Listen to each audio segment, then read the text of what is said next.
lembaga pendidikan, di mana di sini nanti harapannya adalah lembaga penyelenggara pendidikan itu, baik pendidikan terkecil sampai dengan pendidikan tinggi yang kita selenggarakan, itu pertama memahami apa yang dipahami. Keberadaan dari lembaga kita itu untuk apa diadakan? Siapa yang menjadi customer kita? Atau pihak-pihak terkait di kita itu siapa saja, termasuk internal maupun eksternal. Ini harus dikuati dan ini menjadi fokus dari ISO 21001. Kemudian yang kedua adalah kira-kira lembaga kita sebagai penyelenggara pendidikan tinggi ini mempunyai cita-cita kemana? Memastikan adanya cita-cita kita, tujuan kita benar, arah kita benar, roda yang kita gerakkan benar, mesin yang kita jalankan itu juga bisa dipastikan itu bisa dioperasikan. Kemudian semua proses dan sistem termasuk di dalamnya adalah SDM, keuangan, kemudian juga sarana prasarana itu bisa searah. Keberadaan unit kerja di lingkungan perguruan tinggi kita, termasuk di dalamnya itu ada fakultas, lembaga, UPT, ini juga semua harus bersinergi pada real yang sudah kita sepakati. Nah, ISO itu merupakan alat untuk menuntun kita agar kita konsisten kepada real yang sudah kita sepakati itu. Ini yang kedua. Kemudian yang ketiga, Bapak Ibu, perlu saya sampaikan, ISO ini merupakan salah satu benchmark dari sistem penjaminan mutu internal kita dan juga merupakan sistem penjaminan mutu eksternal, di mana ISO ini merupakan lembaga yang sudah diakui secara internasional, yang di dalamnya anggotanya sudah lebih dari 168 negara. 168 negara. Hampir, kalau saya mencermati, hampir semua akreditasi, sertifikasi, baik itu terkait dengan barang maupun produk, baik itu terkait dengan jasa, yang terbit, yang muncul selain ISO itu rata-rata hampir 80% itu rujukannya secara garis besar yang digunakan, toolnya adalah menggunakan ISO. Nah, bicara ISO 21001 ini, Bapak Ibu sekalian, ada beberapa hal yang di sini selain tadi terkait dengan manfaat ya, benchmark-nya ini kita bisa diakui ketika kita menggunakan untuk akreditasi BAN PT, termasuk LAM. Di mana kalau di BAN PT itu di setiap kriteria, mohon maaf Bapak Ibu, di setiap kriteria saya misalkan kriteria 1, divisi misi, tujuan dan sasaran strategis. Disinilah ISO itu mempunyai peran terpenting dalam hal apa? Konteks organisasi. Di mana di sini program studi ataupun UPPS, bahkan perguruan tinggi untuk APT, ini harus secara berkesinambungan memetakan yang namanya faktor eksternal. Di dalamnya faktor eksternal yang digunakan sama seperti dengan akreditasi yang mencakup makro dan mikro. Dua aspek inilah yang juga menjadi bagian dari klausul yang ada di ISO. Kemudian kita melihat kriteria yang lain, misalkan kriteria 5 begitu ya, kriteria 6 terkait dengan pendidikan. Di sini ISO juga menjadi bagian dari yang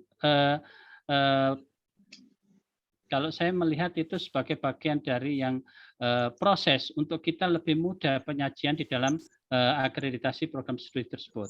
Di kriteria 6 itu meminta, dan di kriteria yang lain meminta adanya evaluasi, meminta adanya penjaminan mutu.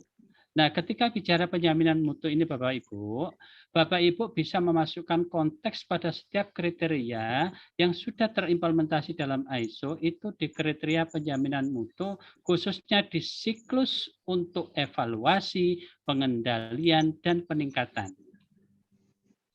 Kalau evaluasi sudah tidak bisa kita ragukan lagi bahwa setiap semester atau setiap tahun kita sistem ini akan dilakukan penilaian, akan dilakukan audit, akan dilakukan surveillance oleh badan sertifikasi.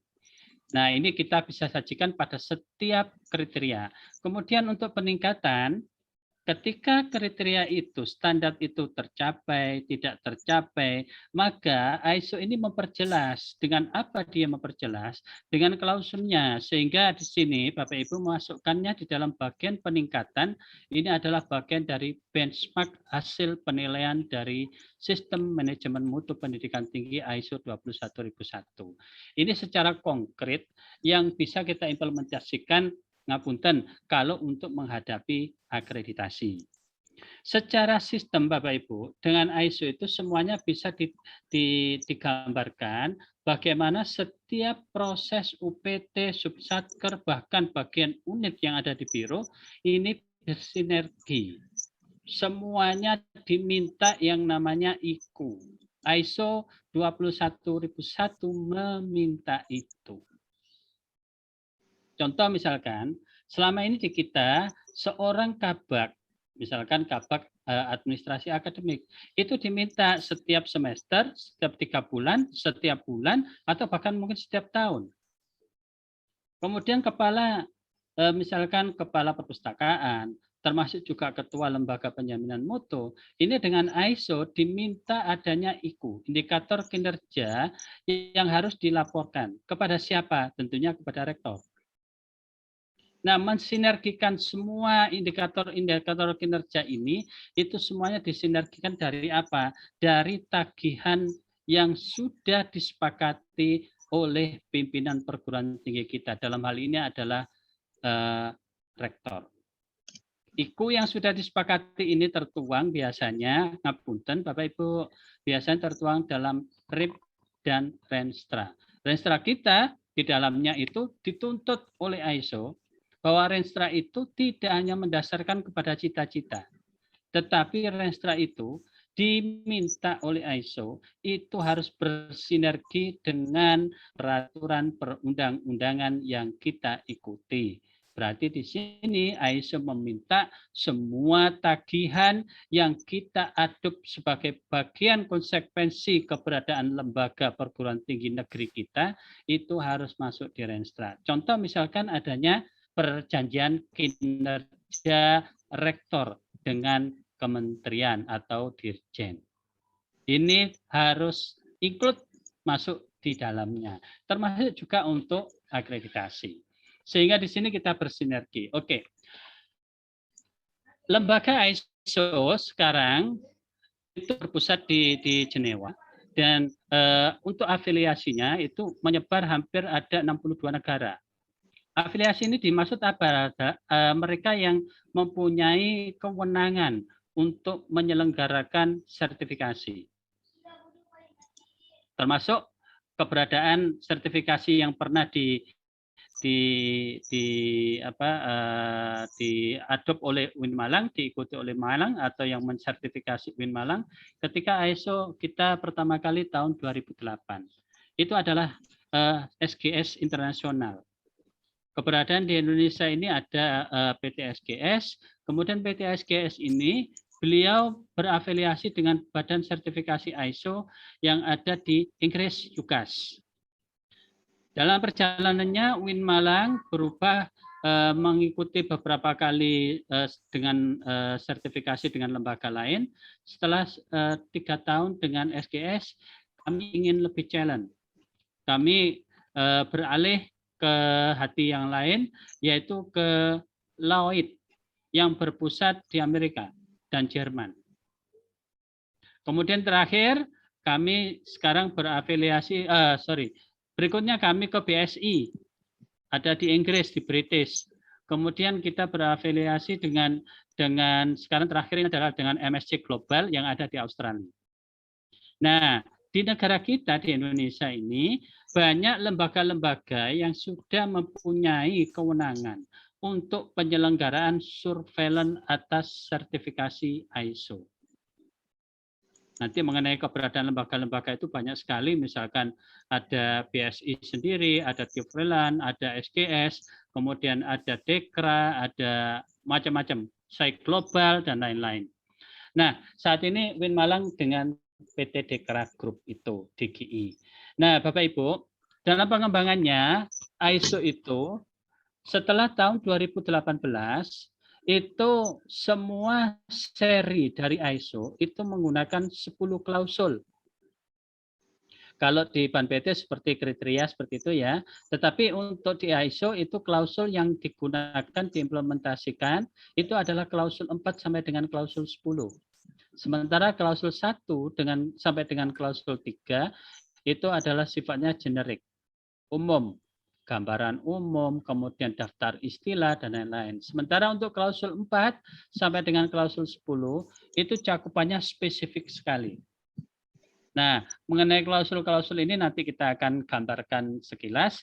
Keberadaan ini Bapak Ibu, setiap klausul ini harus dipenuhi oleh badan yang menyatakan diri untuk dijamin sebagai badan atau lembaga institusi yang menyelenggarakan sistem pendidikan yang didasarkan pada ISO 21001 itu harus diimplementasikan klausul 4 sampai dengan klausul 10.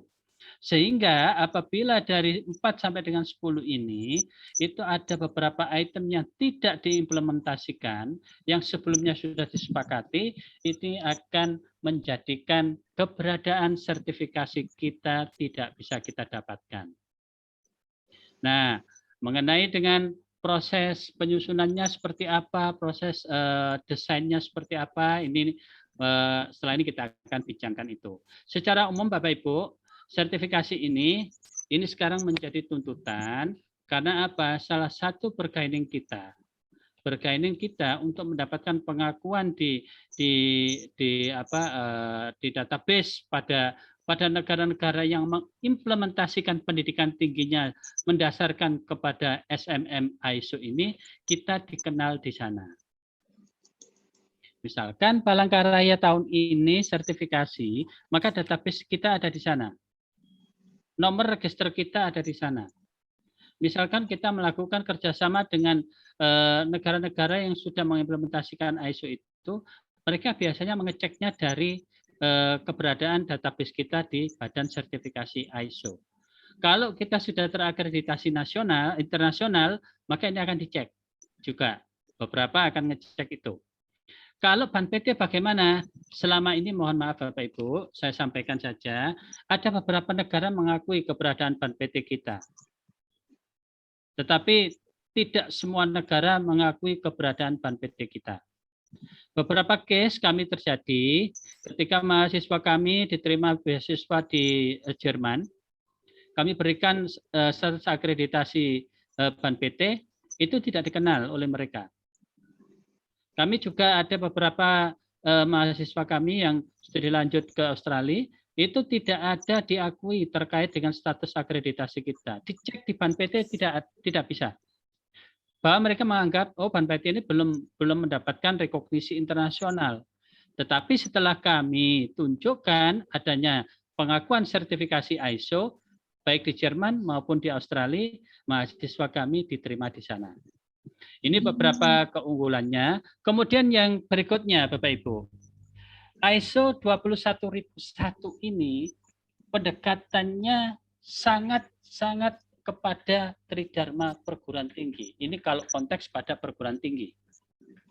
Jadi memang dia fokusnya adalah di planning maupun di support maupun di operasional bahkan sampai kepada performance itu ditekankan kepada proses tridharma. ISO tidak mempersyaratkan kriteria ataupun indikator standar yang itu menunjukkan jumlah, rasio, persentase.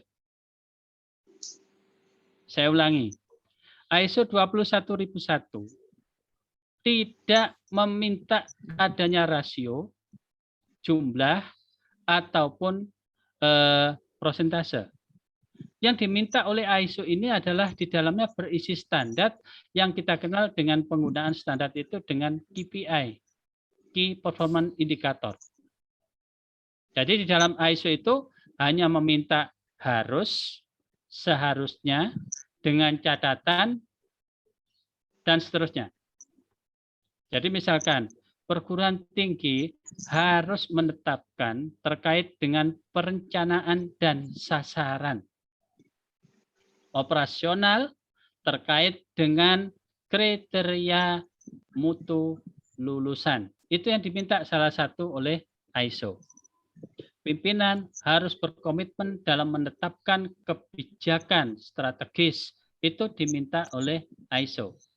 Jadi kami di ISO itu tidak berbunyi rasio dosen harus 1:berapa, gitu tidak diminta. Tidak diminta. Kita sendiri yang harus mendesain itu, kemudian itu adalah bagian dari janji kita di standar kita, itu ISO yang akan mengawal bagaimana standar, kriteria, indikator yang sudah kita sepakati internal, itu dipastikan jalan sesuai dengan rule yang kita pedomani. Nah, Bapak Ibu sekalian, sekali lagi di ISO itu ada 10 klausul. Dan setiap klausul, terutama klausul 4 sampai dengan klausul 10, itu kalau irisannya dengan akreditasi, itu sangat dekat sekali. Termasuk juga untuk nanti ketika kita menginginkan untuk akreditasi internasional. Di antaranya misalkan, di ISO itu meminta kita harus memetakan isu-isu strategis. Kalau di PAN-PT meminta adanya analisis kondisi eksternal. Di ISO itu meminta adanya interest party. Di akreditasi meminta itu adalah kepuasan pelanggan. Kepuasan pelanggan. Mulai dari mahasiswa, kemudian dosen, tendik, kepuasan lulusan, kepuasan pengguna, mitra kerjasama, dan seterusnya. Itu juga di ISO diminta. Kemudian ada proses. Nah, proses ini yang menarik Bapak Ibu. Di ISO itu mengharapkan Bapak Ibu di sini menetapkan proses-proses itu sesuai dengan yang diminta oleh regulasi. Ketika kita tidak harus 100% sesuai dengan regulasi, paling tidak dengan regulasi yang sudah ditetapkan oleh lembaga kita sendiri. Kemudian ISO meminta adanya kebijakan sama sasaran. Nah, sasaran sekarang Bapak Ibu, di ISO itu sekarang sejak tahun 2018 itu tidak meminta nama dokumen. Tapi jenis dokumen itu diminta. Contoh misalkan, pimpinan perguruan tinggi ataupun fakultas harus menetapkan indikator kinerja sebagai bagian dari sasaran mutu tahunan PT ataupun fakultas. Itu yang diminta oleh ISO. Nanti yang kita sajikan misalkan sasaran itu dalam bentuk dokumen misalkan Renstra, atau mungkin nanti ada perjanjian kinerja, atau yang ada di IKU yang tiap tahun ditagih, atau Perkin tadi, itu juga diterima oleh ISO. Semua sistem informasi, semua informasi yang bisa dijadikan sebagai dokumentasi dan bisa disajikan untuk informasi pemenuhan ISO, itu di ISO diterima. Jadi tidak ada format baku untuk SOP itu seperti ini, untuk sasaran itu seperti itu, tidak. Tetapi ISO hanya meminta rule-nya saja, meminta kriteria-kriterianya saja. Misalkan ketika menyusun sasaran ataupun indikator kegiatan, itu harus dipastikan adanya sumber daya. Kemudian harus dilakukan monitoring, kemudian harus dilakukan pengukuran, kemudian harus dilakukan pelaporan. Ini adalah penjaminan mutu sekali. Penjaminan mutu sekali. Demikian juga untuk improvement Bapak Ibu, ISO itu wajib harus dilakukan audit mutu internal. Kalau tidak dilakukan audit mutu internal, saya pastikan sertifikasi kita tidak akan bisa kita dapat. Kemudian ISO meminta tinjauan manajemen. ISO meminta rencana tindak lanjut hasil dari tinjauan manajemen. ISO meminta, nah ini yang paling keren Bapak Ibu. ISO 21000 sekarang, sejak tahun 2018 itu semua seri ISO, itu harus bisa memetakan namanya peluang dan risiko. Kalau dulu adalah preventive action, sekarang adalah pemetaan, penilaian, kemudian mitigasi, dan pengendalian dari adanya peluang dan risiko. Setiap proses diminta itu. Ini teman-teman kalau di SPI terkait dengan zona integritas, kemudian terkait dengan audit kinerja Irjen, ini manajemen risiko ini menjadi hal yang dituntut sekarang. Sejak tahun 2020 ya, itu sekarang mulai teman-teman di SPI itu dikejar-kejar dengan adanya Menris. ISO ini meminta Bapak Ibu. Nah, APT nanti juga melihat adanya Menris, di mana di APT nanti itu salah satu audit yang kita selenggarakan itu sudah RBT atau risk based thinking. Ketika kita implementasi ISO ini, maka kita tidak perlu lagi otak-atik karena sistem kita sudah berbasis risk dan peluang.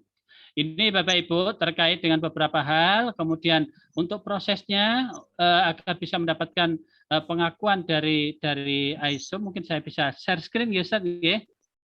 Ya, silakan. Satu slide saja.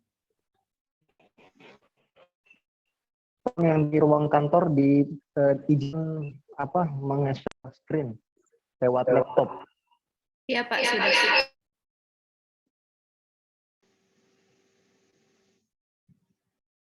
Oke, sambil menunggu, sudah. Ini nanti terakhir saya akan jawab apa yang disampaikan oleh Satiksan tadi. Sudah kelihatan nggih? Ya. Oke.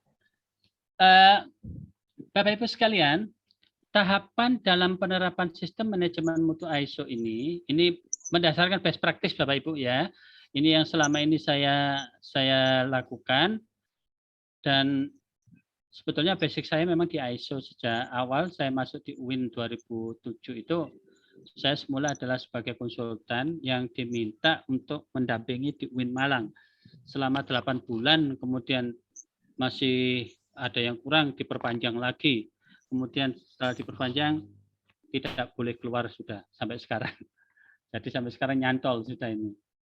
Meskipun ada alasan itu ya, ada alasan spiritualisme yang membuat saya nyantol di UIN Malang itu. Oke, Bapak Ibu, dalam mengimplementasikan ISO 21000 ini, proses pertama ini harus kita lakukan agar semuanya, kalau orang Jawa bilang itu ngeh gitu ya. Ngeh itu apa ya? Ada aware. Ada aware. Apa itu? Pertama, ini persiapan. Ya, persiapan ini. Biasanya dilakukan melalui training atau awareness, dan ini biasanya kita desain, ngapunten teman-teman, karena ini sesama LPM ya, saya sampaikan saja. Di UIN Malang dulu itu 2 kali pelatihan, pimpinan itu nggak aware. Pimpinan itu masih ada paradigma kita masih seperti ini aja pakai standar internasional. Padahal ISO itu hanya menjamin, memastikan apa yang kita tulis, yang kita janjikan, itu kita sepakati, kemudian kita taati, kita upayakan untuk kita capai ataupun kita penuhi. Nah, kriteria-kriteria yang ada atau klausul yang ada di ISO itu menjadi tool bagi kita dalam pengelolaan perguruan tinggi kita. Wabil khusus 21001 ini adalah terkait dengan proses tridharma. Oke, pertama itu adalah harus ada awareness. Biasanya kita konsep ya, di UIN Malang dulu itu 2 kali kok ini justru yang paham kok malah di middle ya, middle ke bawah. Sementara top ini kok masih aware-nya masih kurang. Kita desain dalam bentuk, kalau saya mengistilahkan singkatannya itu EB, Executive Briefing. Jadi bukan rapat koordinasi, bukan awareness, tetapi executive briefing. Nah, executive briefing ini nanti bisa menghadirkan dari direktur lembaga sertifikasi, kemudian dari beberapa best practice, itu nanti kita buat rapat eksekutif yang terdiri dari rektor, wakil rektor, dan dekan biro. Sudah itu saja. EO-nya bisa LPM, bisa SPI. Nah, kemudian yang kedua yang harus kita lakukan adalah melakukan pengembangan. Di mana pengembangan ini, disinilah yang disebut adanya DA. Apa itu DA? Diagnostic Assessment. Kalau ini adalah EP, Kemudian di sini adalah DA. Di DA ini sebelum kita lakukan, harapannya apa DA itu? DA itu berhasil nanti memetakan antara yang diminta di klausul ISO dengan implementasi sistem di lembaga kita.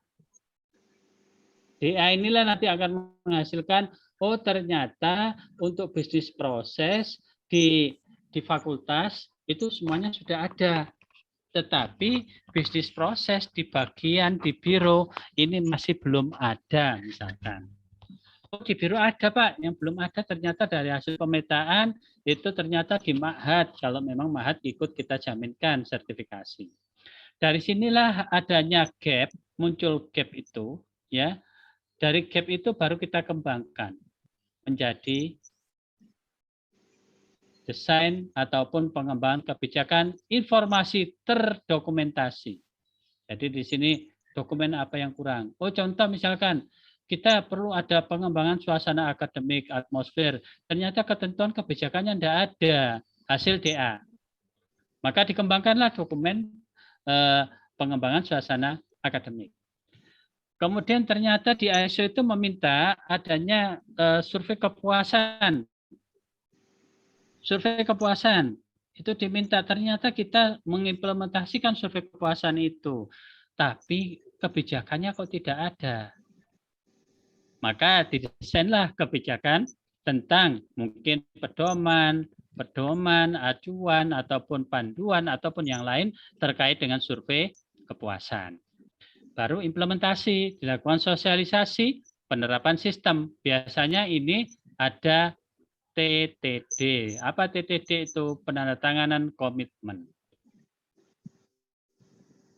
Semua hasil dari DA, pemetaannya, gap-nya kita penuhi, baru kita lakukan sosialisasi dan kick-off. Dibuktikan dengan apa? Adanya TTD. Penandatanganan semacam fakta integritas.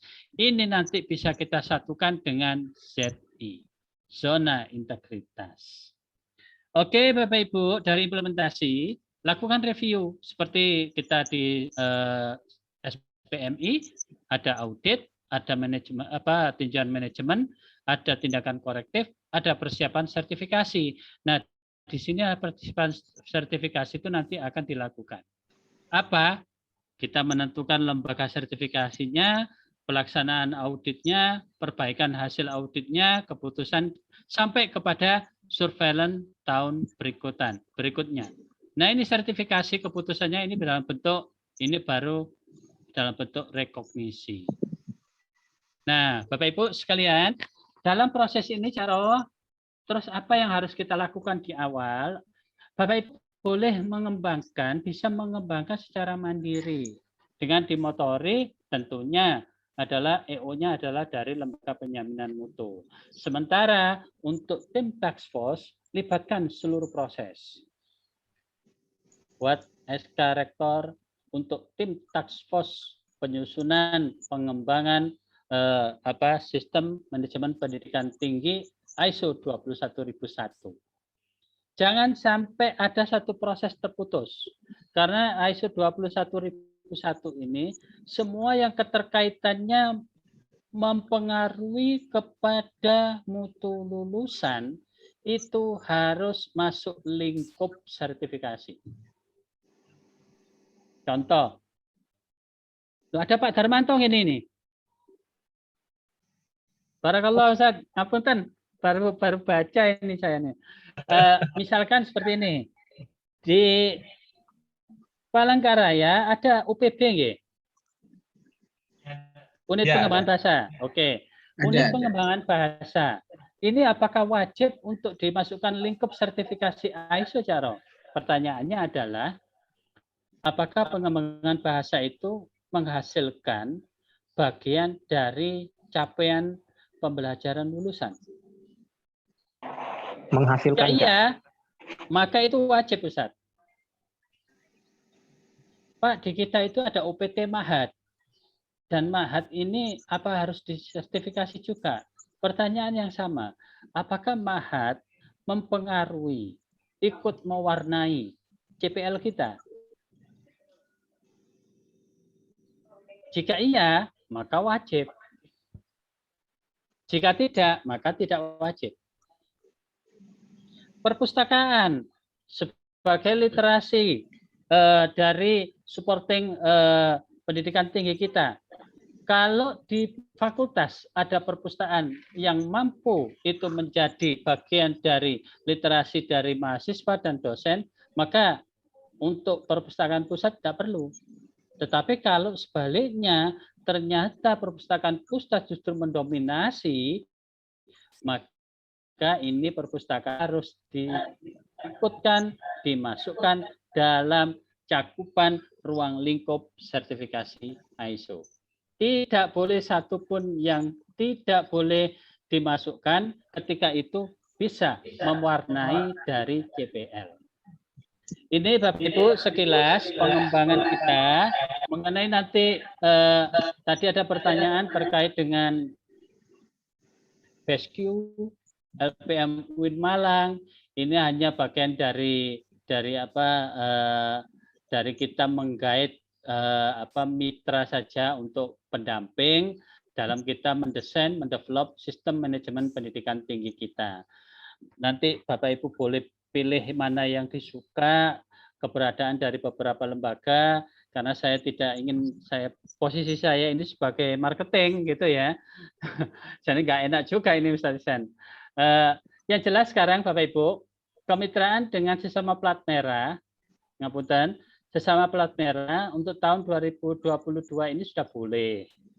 Sudah boleh, tapi 21, 20, 19 itu tidak boleh. Dari kementeriannya sama itu tidak bisa. Dan penggunaan dengan plat merah ini sistemnya ruwet plus ribet. Plat merah ini berarti negeri sama negeri ya. Ribet sekali. Jadi kita harus menyusun dalam bentuk program dan anggaran untuk tahun berikutnya. Pengalian dari RKKL Panjenengan dialihkan ke UIN Malang, masuk di RKKL-nya UIN Malang, baru kami bisa ambil tahun berikutnya. Tidak bisa pada tahun berjalan. Penggunaan kami persis seperti Panjenengan kita semua menyusun TOR dan RAB itu.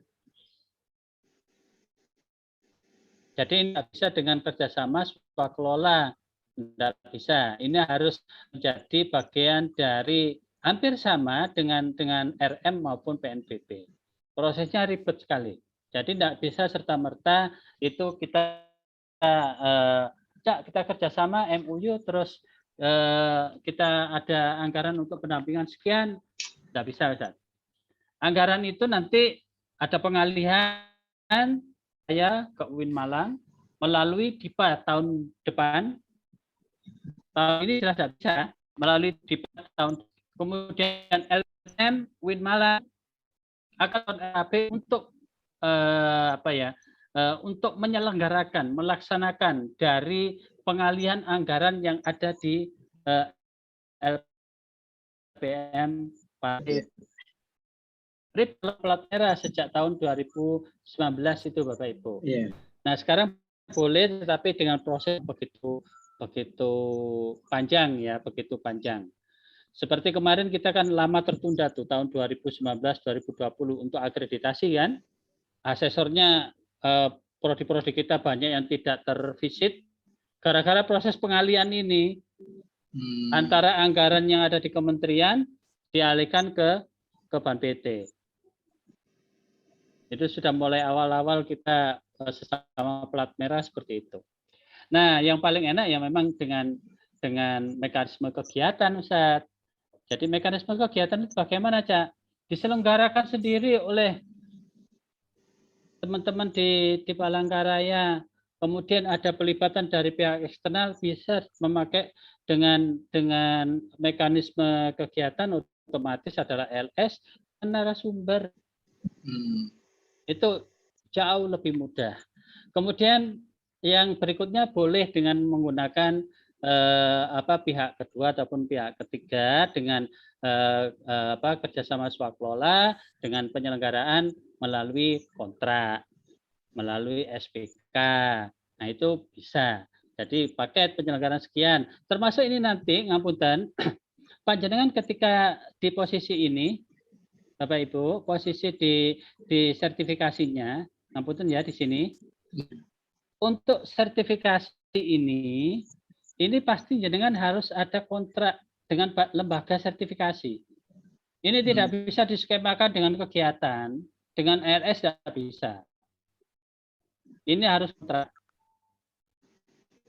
Jadi kontrak penyelenggaraan untuk surveillance maupun sertifikasinya berapa kali dalam 1 tahun. Biasanya maksimal 2 kali. Boleh 1 kali. Boleh 1 kali. Tergantung pada cakupan unit-unit yang disertifikasi. Seperti itu, Ustaz. Tetapi untuk proses di sini, di pengembangan sistem, kemudian sampai ke sosialisasi, sampai ke pendampingan audit dan seterusnya, dan RTM, ini boleh pakai skema paling enak skema LS atau kegiatan dengan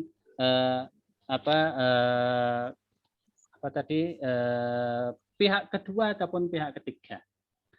Saya rasa itu Ustaz ya gambaran singkat tentang ISO dan kalau panjenengan mengimplementasikan ini Bapak Ibu, ngapunten nggih. Lembaga penjaminan mutu dengan auditor internalnya pada tahapan ke depan nanti, memang auditor internal ini adalah sebagai andalan untuk kita, tanda kutip ya, untuk kita memastikan sistem kita itu berjalan, standar kita itu tercapai dengan adanya audit mutu internal. Tetapi mungkin saat ini panjenengan masih memerlukan adanya pihak-pihak eksternal sebagai tanda kutip panjenengan pinjem cambuk agar sistem kita itu lebih dikuati. Ketika orang luar itu menyatakan ini kurang tepat, dengan orang dalam yang menyatakan kurang tepat, saya yakin yang dari luar itu lebih dianut daripada yang dari dalam. Betul nggak Ustaz Iksan? Betul sekali, Cak. 100 buat jenengan. Mungkin begitu Bapak Ketua, ngapunten yang bisa saya sampaikan. Kita lanjutkan dengan diskusi mungkin. Dan ini nanti kalau terkait dengan beberapa hal tentang bagaimana jenis-jenis dokumen itu nanti banyak sekali. Saya akan coba share ini beberapa best practice. Ngapunten, saya tidak marketing loh ini beberapa saja contoh ini. Misalkan seperti ini. Ini yang biasanya kami desain, paling tidak ini dalam bentuk timeline ya Bapak Ibu. Timeline dalam kita mendesain untuk mengimplementasikan sistem penjaminan mutu berbasis ISO. Ini mulai pertama adalah perancangan ISO 9001 dulu. Jadi nanti kami harapkan Bapak Ibu mengimplementasikan ISO 21000, tetapi secara manajemen Bapak Ibu akan mendapatkan pengakuan ISO 9001-2015. Jadi nanti sekali gayo Bapak Ibu bisa dapat 2 sertifikat. Nanti kalau terkait ini saya bisa bantu bagaimana panjenengan mengimplementasikan 21001, tetapi jenengan juga bisa dapatkan ISO untuk sistem manajemen mutunya. Oke, ini perancangan awal, itu biasanya kita di bulan-bulan awal, kemudian pembentukan tim internal, sampai kepada proses, ini yang kita selenggarakan. Jadi nanti akan ada instrumen kita kembangkan, instrumen kita tetapkan, kita lakukan. Kemudian ada pelatihan untuk praktik audit, ini nanti ada sertifikasi. Ada sertifikatnya, pelatihan untuk dan audit. Nah, ini praktiknya Bapak Ibu, ini bahkan ada pelaksanaan. Jadi ini praktik, ini pelaksanaan. Kalau pelaksanaan ya berarti betul-betul ini audit. Bagaimana menindaklanjuti perbaikan dari hasil audit, kemudian kita masukkan ke dalam porongan mutu beberapa hal termasuk kepuasan survei tadi, kemudian hasil audit kita lakukan di rencana tindak lanjutnya dalam bentuk tinjauan manajemen. Ini nanti kalau jenengan pakai ngapunten misalkan dengan BSQ, maka tim BSQ akan melakukan kehadirannya di item audit di tinjauan manajemen ini. Jadi kami kawal betul sampai tinjauan manajemen itu akan menghasilkan rekomendasi perbaikan. Di mana rekomendasi perbaikan ini nanti harus bisa dipastikan siapa yang melaksanakan, siapa yang bertanggung jawab, posisi anggarannya bagaimana. Jadi tidak hanya ngapunten tong kosong dari bunyinya, ya hanya tapi berikutnya ternyata nggak ada anggaran. Itu tidak memperkenankan Bapak Ibu. Ini jangan untuk akreditasi, wah bakas ini semuanya. Oke, sampai kepada final oleh badan C. Bagaimana menindaklanjuti hasil audit badan sertifikasi juga lakukan bimbingan. Ini sekilas tentang gancat atau yang bisa kita serahkan paling tidak 4 bulan. Kok suwemen bulan? Apa nggak bisa 1 bulan? Kalau bulan sanggup sampingi untuk 1 bulan kan sanggupnya, tetapi kami meragukan kesinambungan atas implementasi sistem yang sudah didesain. Dan kami tidak menginginkan itu terjadi wabil khusus ke Palangkaraya. Demikian estetik saya, mohon maaf. Ihdinas siratal mustaqim. Wassalamualaikum warahmatullahi wabarakatuh. Waalaikumsalam warahmatullahi wabarakatuh. Ustaz Matur nuwun, Cak. Sabarun, ngapunten, saya potong sebentar nggih. Nggih, nggih. Ini kan informal nggih, agak informal. Ya. Berarti saya boleh merokok dong nggih. Boleh. boleh. Moga Ustaz, dilanjut Ustaz. Nggih. Nggih. Matur nuwun. Tadi ada satu pertanyaan yang dipantik dari Yayan Palangkaraya, dan tadi ternyata justru banyak sekali penjelasan yang sudah keluar dari Cak Ro tadi barusan. Dan ini Cak, sebetulnya tadi sebelum Cak Ro menyampaikan uraiannya terhadap pertanyaan yang saya sampaikan pertama tadi, itu sudah ada persiapan nih pertanyaan yang kedua dari saya, yaitu apa sih yang didapatkan lembaga sebagai itu terversi ISO, karena di pimpinan kemarin waktu audit itu pertama Pak, apa sih yang kalau sudah dikasih ISO penyasan Cak itu akan lagi karena sudah sekali manfaatnya yang dapat jika berhasil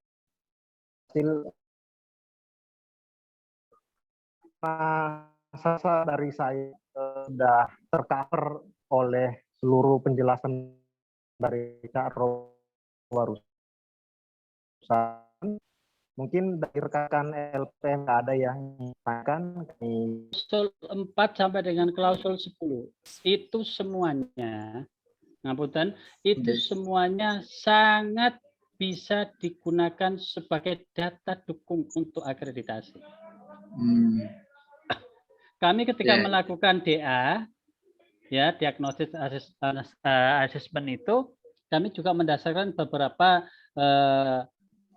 requirement dari BAN PT, akreditasi program studi maupun APT termasuk LAM, dan beberapa akreditasi internasional. Sehingga nanti ini sangat bukan lagi irisan, sangat sinergi dengan sistem yang lain. Termasuk untuk zona integritas, kemudian audit kinerja Irjen. Makanya diperlukan keseluruhan dari proses itu berkolaborasi. Tidak bisa ISO itu hanya untuk fakultas.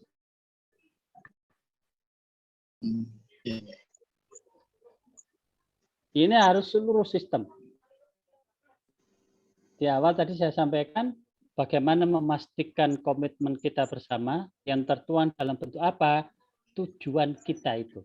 Roadmap kita, renstra kita, itu harus bersinergi. ISO meminta memastikan tentang perencanaan SDM, meminta tentang pengembangan, meminta tentang kompetensi.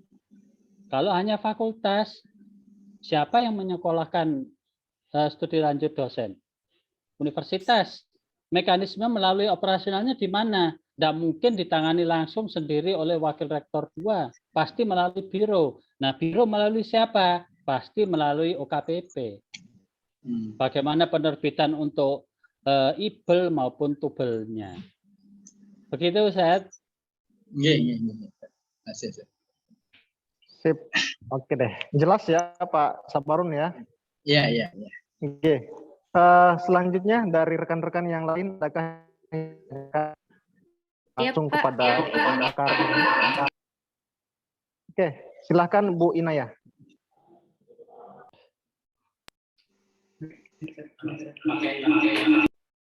Sebentar Pak, saya pakai.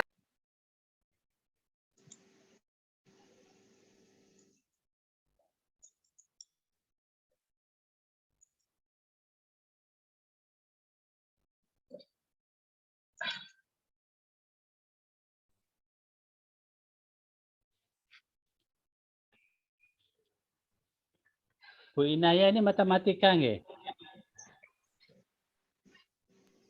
Bu Ya, Inaya ini fisika kayak. Apa sih? Oh, pantesan. Orang-orang esak itu kelihatan. Jagonya memang, Cak. Jagonya memang, Cak. Tapi dia bisa matematika juga, Pak. Nah, makanya Ustaz, kebaca saya.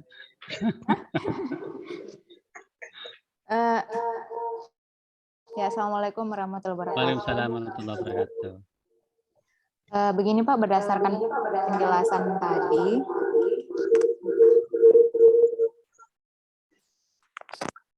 saya ingin menanyakan terkait dokumen-dokumen, misalkan tadi kita kan harus menitikberatkan pada audit juga Pak ya.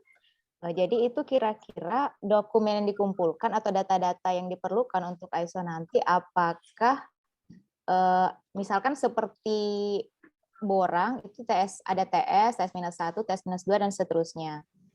Itu pertanyaan pertama. Kemudian pertanyaan yang kedua, kami ingin mengetahui indikator-indikator yang harus kami penuhi untuk mengukur kira-kira kesiapan kami menuju ISO ini sebesar apa. Ini maksudnya peluangnya itu seperti apa, Pak? Atau indikator mana kira-kira yang bisa menyebabkan PT itu gagal untuk mendapatkan sertifikat ISO. Ini seperti itu dulu Pak, terima kasih. Waalaikumsalam warahmatullahi wabarakatuh. Monggo, Cak, langsung aja, Menjawab Cak. dari Bu Inayah ini. Saya perlu share ya. Oke.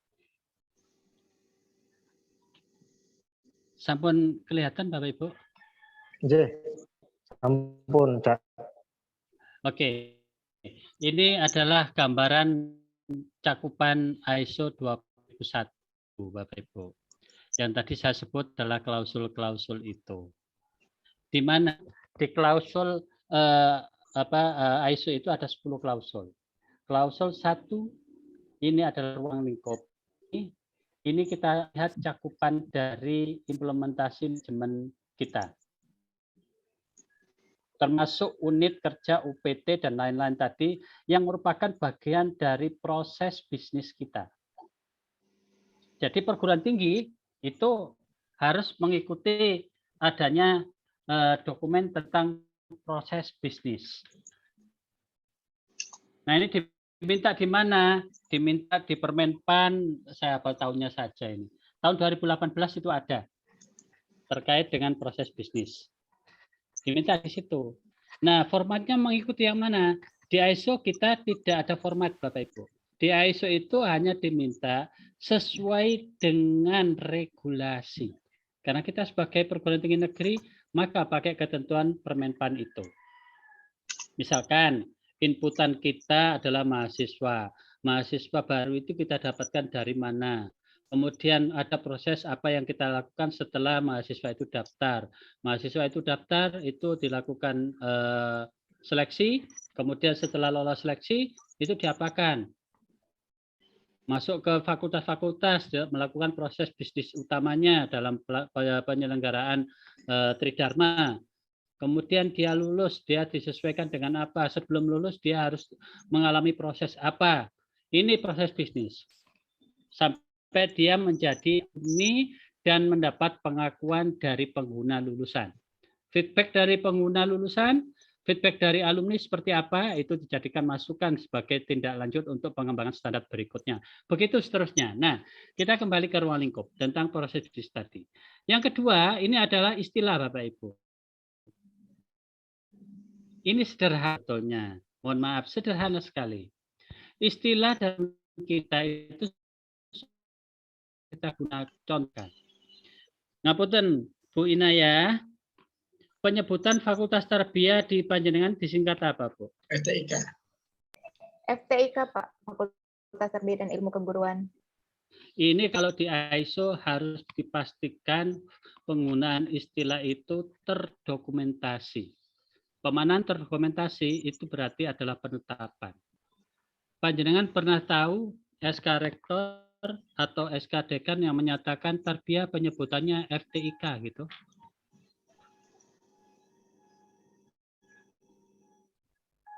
Belum Halo? pernah mengecek, Pak. Pak Isan gimana?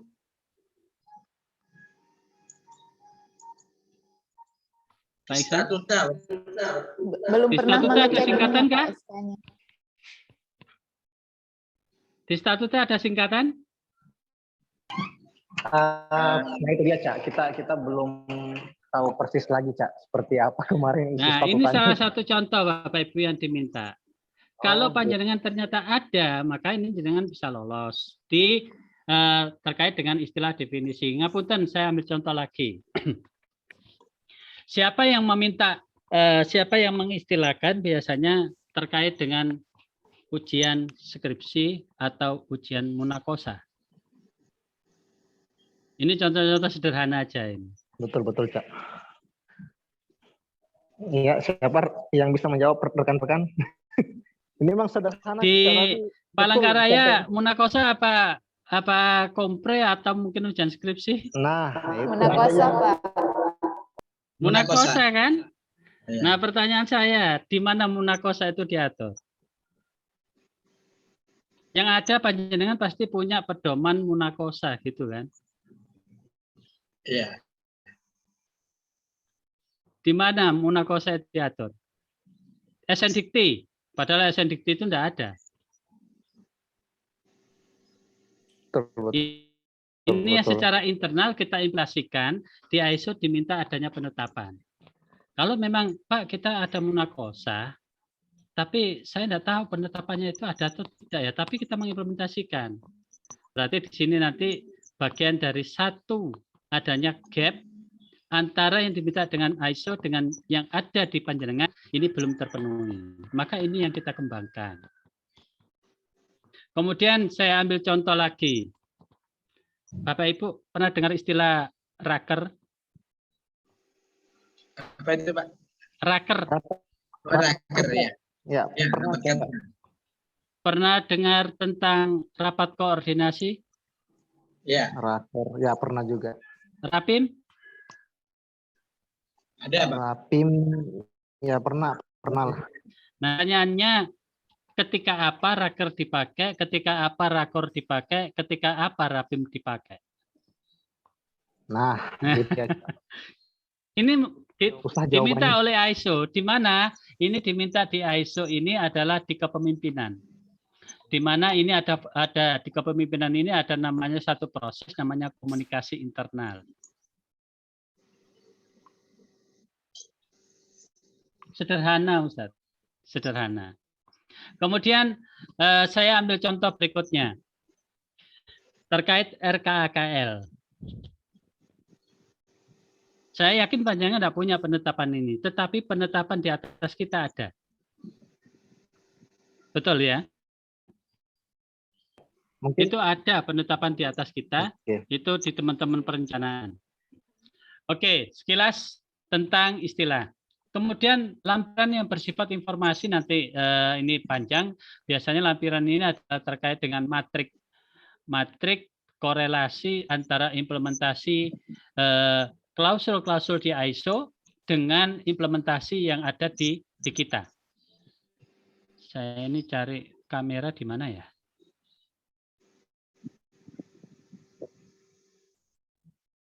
Oh. ini baru nongol. Ya. Ternyata hidden. Nah, sip. Untuk contoh tadi terkait dengan lampiran, ini adalah matrik ya, matrik korelasi biasanya, tapi tidak harus. Di sini matrik korelasi. Implementasi manajemen kita dengan manajemen yang diminta di ISO. Contoh misalkan, di ISO meminta kita harus melakukan di klausul 41 ini. Terkait dengan pemahaman organisasi dan konteksnya.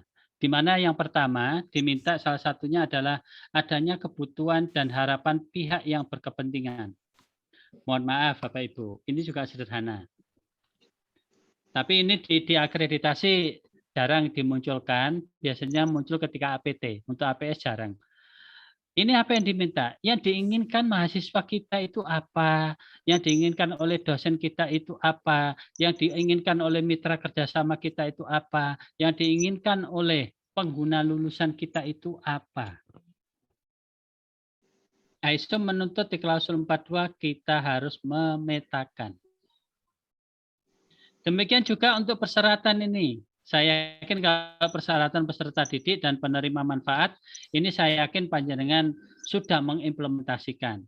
Contoh, persyaratan mahasiswa baru, persyaratan penerimaan dosen, tendik, kemudian persyaratan yang diminta oleh pengguna lulusan kita. Beberapa kita sudah punya. Ruang lingkup tadi sudah saya sampaikan terkait dengan proses yang itu menghasilkan, ikut mewarnai, ikut mempengaruhi terhadap CPL kita, itu masuk dalam penentuan ruang lingkup di sini. Nah, Bapak Ibu, proses-proses ini dari klausul 4, kemudian ada di klausul 5, ya, di klausul 5, kemudian ada di klausul 7, di mana kepemimpinan klausul 5 ini menjadi inti. Untuk pendukung operasi ini biasanya kita ada di beberapa proses. Suatu misal terkait dengan keberadaan untuk pengembangan SDM, keberadaan untuk pembelajaran, keberadaan untuk pelaksanaan evaluasi pembelajaran dan seterusnya itu ada di sini. Nah, bagaimana dengan evaluasi kinerja? Ini yang saya sebut di awal tadi, adanya IKU yang harus dilaporkan oleh setiap proses kepada pimpinan langsung atau atasannya langsung. Kalau Kabak ya bertanggung jawab melaporkan kepada biro, biro melaporkan kepada rektor, dekan melaporkan kepada rektor, rektor melaporkan kepada dirjen. Ini diminta dievaluasi kinerja. Termasuk di dalamnya ini kita lakukan adanya audit, survei, dan seterusnya. Kemudian dokumen apa yang kita miliki? Tentunya konteks dari ISO itu plan, do, check, action, PDCA. Konteksnya sama dengan PPEPP. Di mana untuk plan itu berarti adanya penetapan, adanya standar, dan seterusnya. Kemudian dilakukan dalam bentuk pendukung operasi ini macam-macam, boleh panduan, boleh pedoman, boleh SOP, boleh manual. Ya, evaluasi kinerja juga begitu. Adanya sistem bagaimana memastikan tadi. Cek melalui peningkatan perbaikan yang kita sebut RTM. Ini sekilas tentang beberapa dokumen, Bapak Ibu. Panjenengan lebih detail di dalamnya memang ada sub-sub klausul. Nanti nah ini ada saya beberapa sudah saya tulis. Nah ini keterkaitannya dengan LK. Biasanya kita sering diskusi di sini ya. Keterkaitannya dengan akreditasi LK maupun LED. Jadi di sini itu ada yang huruf merah ini, warna merah. Ini adalah yang diminta di ISO. Ini kaitannya dengan akreditasi kriteria 1. Kemudian ini contoh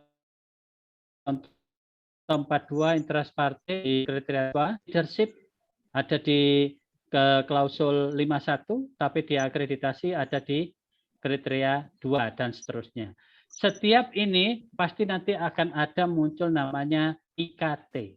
IKT yang diminta di ISO tidak diminta di akreditasi, itu jadikanlah sebagai IKT. apa ada yang IKU itu diminta di ISO? Tergantung pada kita mengembangkan sistem standar, bahkan sampai kepada pengukuran dari sistem yang kita kembangkan. Begitu, Ibu. Halo. Ya, terima Ibu kasih Ina, banyak. ya. Tadi Pak yang masalah yang TS-nya itu seperti apa Pak? ISO Kalau itu TS mengambil di ISO tidak diminta, Ibu. TS itu di ISO itu harus dilakukan secara berkala begitu saja, berkesinambungan.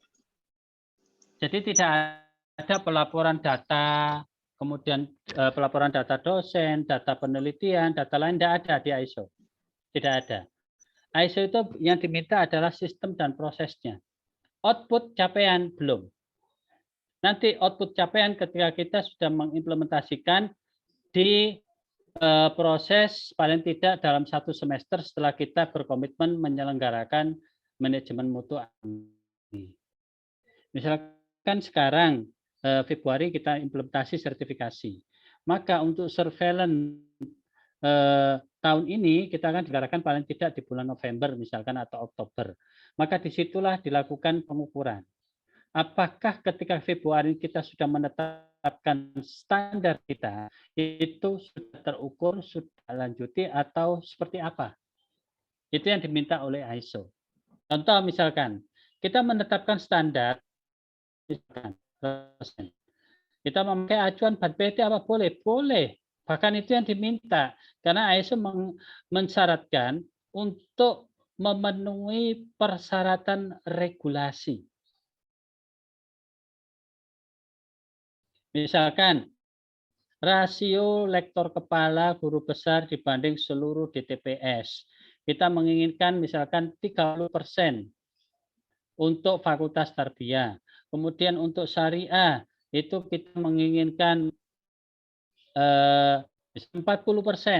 FEBI 50%. Kita memastikannya bagaimana dengan jika dilakukan audit ISO. Untuk tahun sebelumnya gimana aja? Tidak diminta. Tahun berikutnya 2023 kita diaudit lagi, dilihat tahun 2021 kita sudah mencapai target berapa, tahun 2002 mencapai target berapa. Jika itu terjadi peningkatan, maka data dukungnya apa? Faktor pendukung. Jika itu terjadi penurunan, maka risikonya apa? Kemudian penghambatnya apa? Tindak lanjutnya bagaimana? Konsep ini sama dengan ketika kita menyusun namanya LED. Kalau ISO ini kita implementasikan secara komitmen tiap tahun kita lakukan seperti itu, ketika LED jenengan tinggal kopas Bapak Ibu. Evidennya semuanya sudah ada. Begitu Ibu Inayang ya. Baik Pak, terima kasih banyak Pak atas jawabannya. Ya. Oke, matur nuwun Cak. Ini sekedar melanjutkan atau menegaskan yang Ibu Inayah tadi tanyakan, Cak. Sebetulnya tidak ada yang dikatakan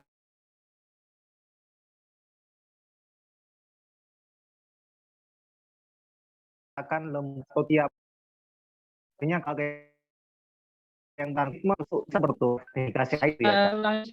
IC tidak menetapkan adanya standar dalam jumlah persentase ataupun SIO. Mengikuti proses dapatkan pengakuan saja dalam bentuk sertifikasi. Gitu Ustaz. Oke, matur nuwun Cak. Oke, selanjutnya Misalkan kita nggak punya registra, apa bisa di ISO? Nggak bisa. Nah, kita nggak punya SOP, apa kita bisa di ISO? Pertanyaan terkait dengan SOP itu adalah yang diminta di kementerian, lembaga, badan yang notabene dia berstatus sebagai satker. Tetapi kalau swasta ternyata dia nggak memakai SOP, dia menggunakan istilah yang lain. Boleh itu ISO menerima. Tapi kalau negeri, bagian dari satker tidak punya SOP, tidak bisa.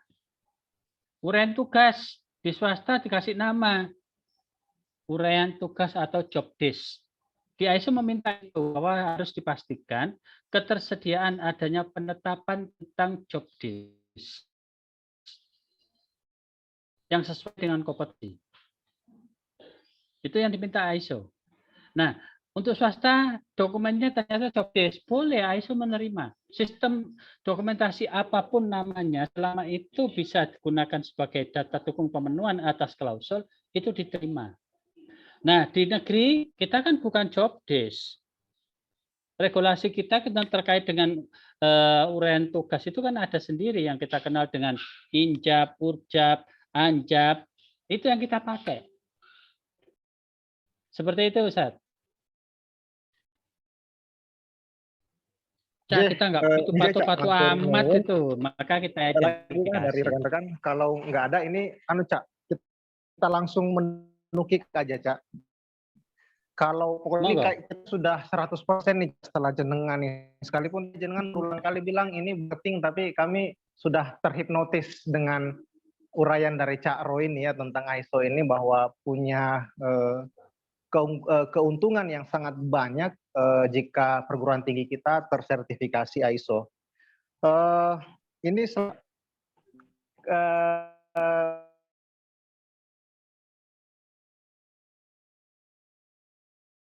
kita bicara yang juga di antara hal yang dan selalu kira-kira habis ISO. Kira-kira seperti. Oke, yang pertama terkait dengan proses pengembangan, Bapak Ibu, ya, untuk proses pengembangan. Misalkan panjenengan pakai swaklola kontrak gitu ya dengan penyedia jasa misalkan, itu bervariasi itu Bapak Ibu. Tapi aduh saya bilang rego ini nggak enak ini. Oke, saya sebut untuk sertifikasinya saja deh. Sertifikasi ya. Sertifikasi itu bervariasi Bapak Ibu. Hati-hati dalam memilih lembaga sertifikasi ISO. Kredibilitasnya itu harus kita kuati betul. Di mana kita tujuannya untuk sertifikasi ISO ini adalah untuk mendapatkan masukan yang terbaik. Bukan hanya sekedar untuk meloloskan sertifikasi. Win Malang itu alhamdulillah sampai sekarang selalu meminta ketika surveillance, jangan dikasih auditor yang timbre, kasihlah kami auditor itu yang paling jahat, paling keren. Agar masukannya itu juga betul-betul kuat. Masukannya juga banyak, rekomendasinya juga banyak. Sehingga ini tadi yang saya sebut sebagai cambuk. Nah, variasi sekali Bapak Ibu harga masing-masing lembaga sertifikasi yang ada di Indonesia ini. Saya misalkan ya, ini ada level biasa, menengah sampai level high ya. Level biasa itu minimal paling tidak sekitar ada 30 juta untuk sertifikasinya. 1 tahun. Kalau 2 kali ya berarti 60 juta. Tergantung masing-masing permintaan dari klien. Kemudian yang 45 70 saya tidak menemukan untuk badan sertifikasi. Untuk sertifikasi perdana, ya sertifikasi perdana itu karena 2 kali diselenggarakan untuk Mendesnya, itu biasanya maksimal Bapak Ibu, maksimal itu adalah 60 sampai dengan 70. Untuk tahunannya itu biasanya di bawah 50 sampai dengan angka 25 tadi. Variasinya seperti itu, Ustaz. Tapi kalau untuk pendampingan, nah ini saya nggak bisa nyampaikan di forum ini, sangat riskan saya nyampaikan itu. Apalagi ada Pak Darmanto ini, ngapunten Ustaz. Begitu Ustaz Iksan nggih? Napa-napa, Pak.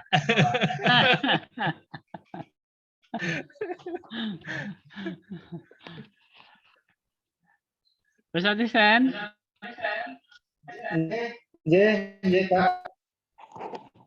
Sip, berarti tadi yang uraian dari Cak Ro itu adalah langsung yang di lembaga sertifikasinya ya. Betul. Sudah ada gambaran tadi bahwa ada range, ada yang kelas apa istilahnya, kelas high, medium, terus yang biasa. Yang lower. Oke. Ya, yang lower gitu. Oke.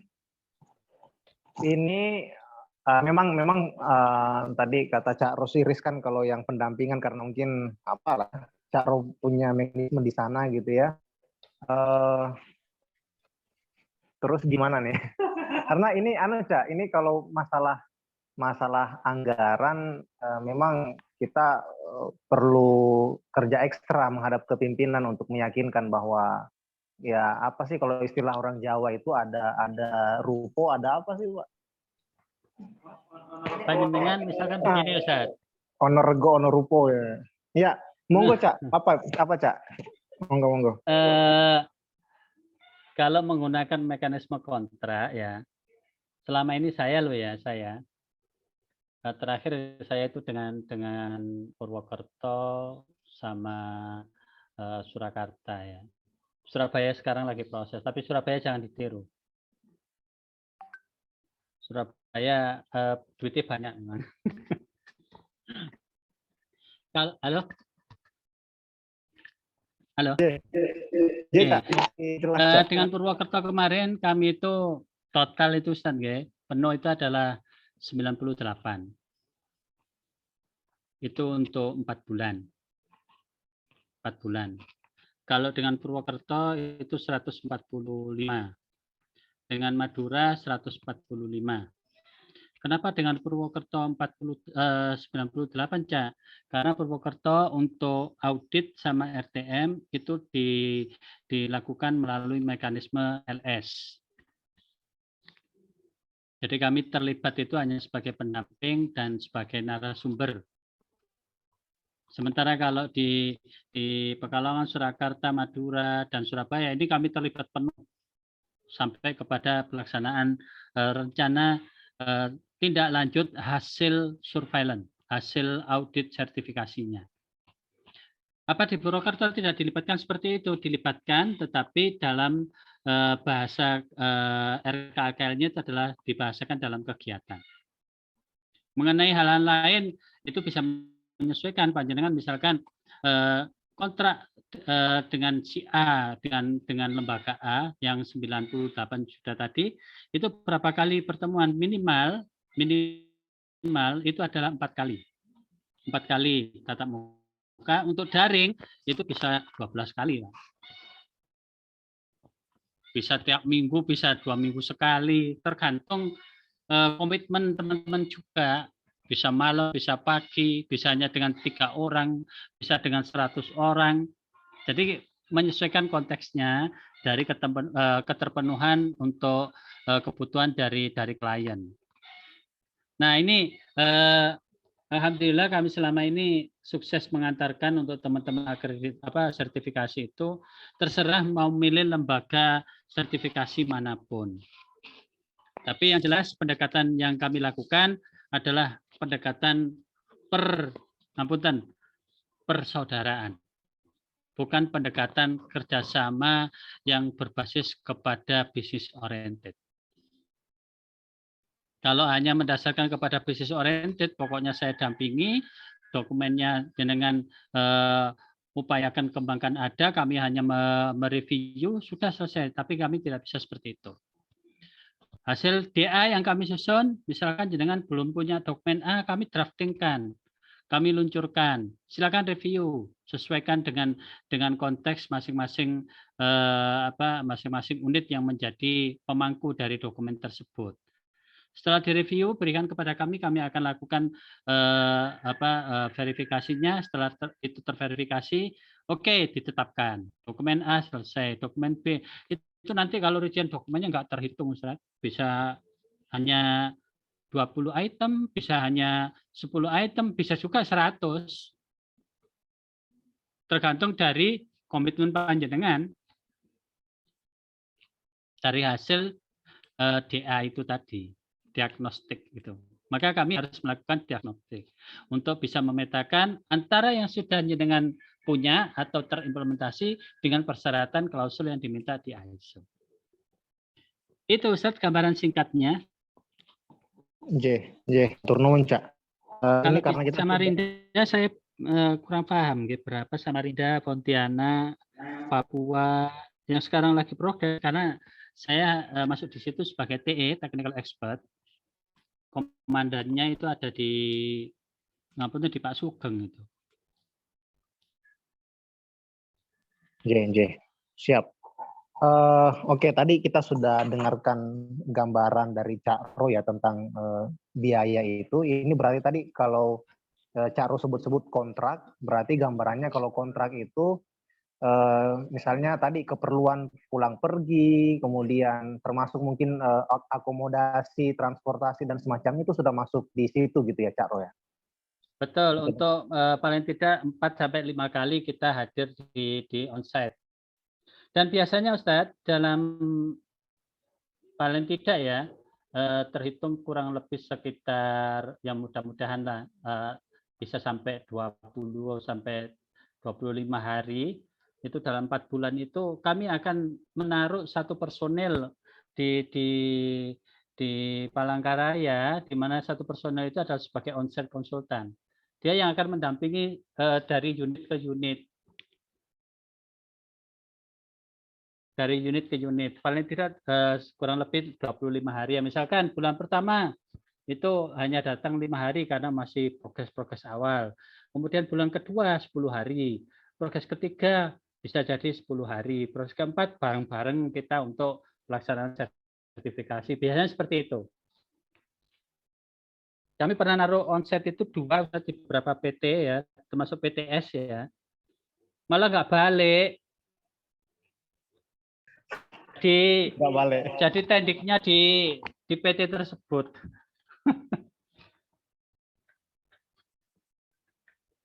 Jadi sudah direkrut. Awalnya dipinjam untuk 1 tahun, ternyata keterusan. Ya. Monggo, Tat. Matur nuwun. Oke, dari rekan-rekan yang lain adakah? Dari Pak Sudah. Oke, terima kasih waktu yang diberikan. Ini maaf mengganggu waktunya Cak Ro untuk dalam hal ini. Jadi kami pengen mengusung dalam hal ini, yaitu menyampaikan ke rektor atau pimpinan tentang ISO ini. Nah, mungkin mohon pencerahan karena memang saat ini belum mengetahui dan kemarin memang sudah kami berbincang-bincang dan direkomendasikan untuk konfirmasi awal gitu.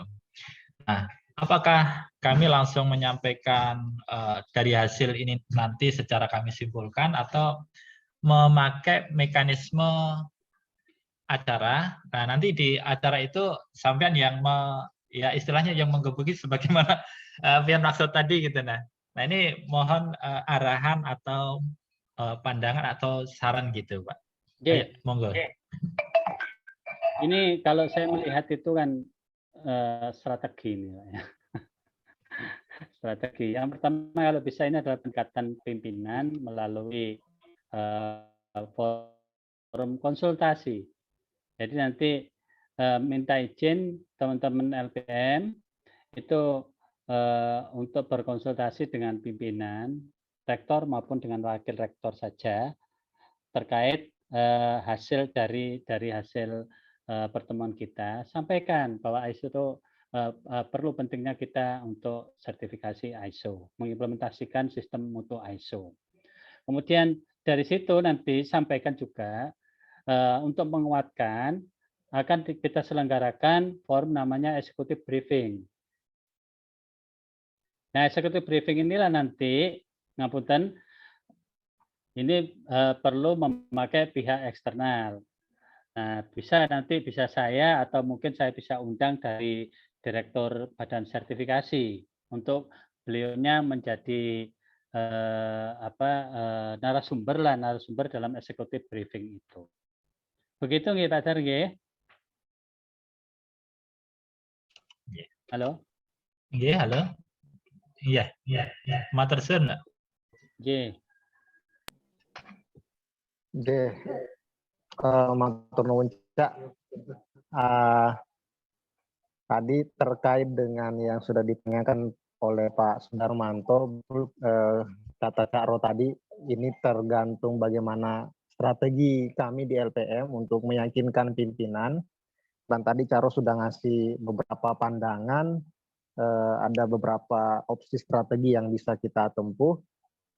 Yang ini sekedar penegasan Cak, artinya nanti kalau misalnya strategi yang kami tempuh adalah harus menghadirkan Cak Ro di Palangka, Cak Ro siap? Insya Allah. Pasti dong. Insya Allah Kak. Siap. Oke. Palangkaraya kan duriannya mantep itu. Wih, ya. Nunggu duren berarti Cak Ro. Oke. Siap. Baik, dari Bapak Sabarun adakah mungkin? Kalau dari rekan-rekan sih sepertinya sudah cukup. Gimana? Halo, cek Mas Sabarun.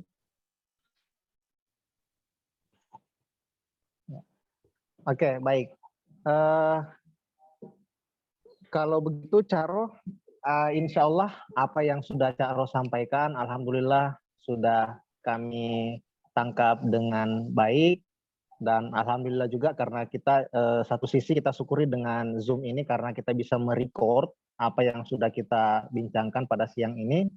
Insya Allah apa yang menjadi catatan-catatan dalam kegiatan kita akan kami teruskan kepada pimpinan mengingat pentingnya sebuah lembaga atau perguruan tinggi untuk mendapatkan sertifikasi ISO dan berdasarkan dari apa yang Cak Ro sampaikan juga tadi ya, informasi-informasi yang menguatkan akan hal itu. Oke Cak, insya Allah kami akan menindaklanjuti hasil pertemuan ini dan ya kami doakan semoga Cak Ro sehat-sehat, diberi nikmat oleh Allah Subhanahu Wa Taala sehingga nantinya siap ya Cak Ro, kami undang untuk tindak lanjut. Oke. Matur nuwun Cak, terima kasih atas informasinya, atas waktunya yang telah diluangkan kepada kami LPM IAIN Palangkaraya. Mohon maaf apabila dalam sambutan kami ada yang kurang. Mari kita tutup forum siang hari ini dengan sama-sama melafalkan hamdalah. Alhamdulillahirobbilalamin. Wabillahi hidayah. Wassalamualaikum warahmatullahi wabarakatuh. Terima kasih banyak. Matur nuwun atensinya, mohon maaf. Ya, matur nuwun Cak. Sehat selalu Bapak Ibu. Semangat. Waalaikumsalam warahmatullahi wabarakatuh. Nyun pamit nggih. Nggih, Cak. Assalamualaikum. Waalaikumsalam warahmatullahi wabarakatuh.